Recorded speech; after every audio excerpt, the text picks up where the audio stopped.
so this is problem 17.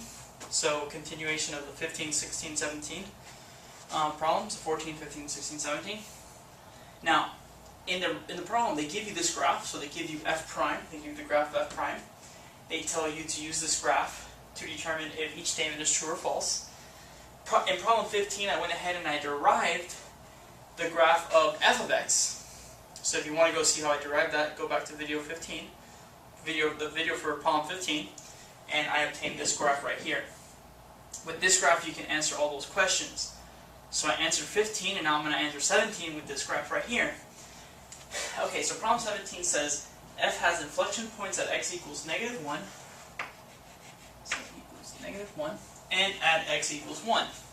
So recall that inflection points is at those x values where it goes from concave up to concave down.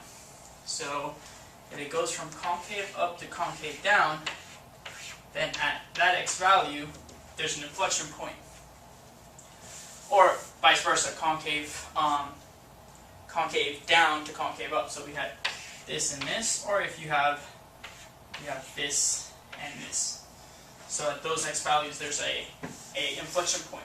So if you look at this original graph here, we have a concave up, so concave down, concave up, concave down. So here at -1, it goes from concave down to concave up.